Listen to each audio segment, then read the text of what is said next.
ipinakita ang unang kwento sa lugar ng Seoul, Korea. Isang napakagandang araw na makikita ang malawak na syudad. Dito ipinakilala ang ating bida sa kwento na si Jin Woo-sung, isang E-rank hunter. Siya mas malakas, ng kaunti at mas mabilis ng bahagya, magpagaling kaysa sa karaniwang tao.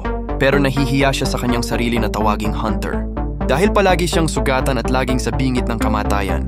Hindi niya gusto ang pagiging hunter dahil delikado ito at kailangang isugal ang buhay sa bawat misyon. Tinitiis niya lang ito dahil tinutulungan ng Hunters Association ang bayaran sa hospital bills ng kanyang ina. Bilang isang high school graduate na walang espesyal na kakayahan o pagsasanay, ito na lang ang natitirang option para sa kanya. Kasunod na ipinakita ang construction site na kung saan may lumabas na gate. Habang nasa food truck malapit sa construction site, nagkakwentuhan ang ilang hunters sa bantay ng food truck. Nagkita ang magkaibigan na parihas palang magkasama sa gagawing na raid. Habang nagkakwentuhan ay nakita ng isang hunter na si Mr. Kim si Jin Woo at kinamusta niya ito. Sumagot si Jin Woo, "Ayos lang ako, Mr. Kim.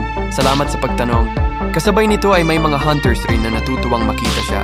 Sa kanyang pagtalikod, nagtanong ang isang hunter kay Mr. Kim, "Malakas ba siyang hunter?" Mukhang masaya ang lahat na makita siya. Napangiti na lang si Mr. Kim at ang sabi, "Siguro hindi mo alam kasi matagal ka ring nawala." Ang palayaw niya ay ang pinakamahinang hunter sa buong sangkatauhan. Sabay tumawa na parang nang iinsulto. Ngunit hindi nila alam na narinig pala ito ni Jin Woo, pero binaliwala niya na lang ito. Dumiretso si Jin Woo sa food truck para mag-order ng kape. Ngunit nabigo siya dahil wala na daw natira. Habang napapaisip si Jin Woo na sa pait ng kanyang kalagayan, na pati man lang kape ay binigo siya. May biglang sumigaw ng pangalan niya. Jin Woo! Nasugatan ka na naman! Yun pala ay kaibigan niyang si Juhee at kasama niya rin sa raid. Nagkwento si Jin Woo kung bakit siya nagkasugat. Dahil pala ito sa ginawa nilang raid na wala silang kasamang healer dahil E-rank dungeon lang iyon. Biglang sinabi ni Juhee, "Walang healer? Dahil lang malalakas sila?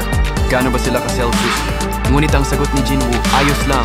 Hindi naman kasalanan nila na mahina ako at alam mo namang sanay na ako dito."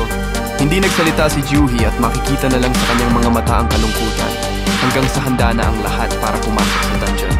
Nagtipon-tipon na lahat sa harap ng gate at tumayo sa harap nila si Mr. Song, ang leader ng kanilang grupo. Halos lahat ng hunters ay natuwa dahil makakasama uli nila si Mr. Song at makikita ang kagalingan sa paglaban. Nang papasok na sila sa gate, tinawag ni Mr. Kim si Jin Woo at sinabi, "Jin Woo, sa likod ka lang at mag-ingat ka, ha?"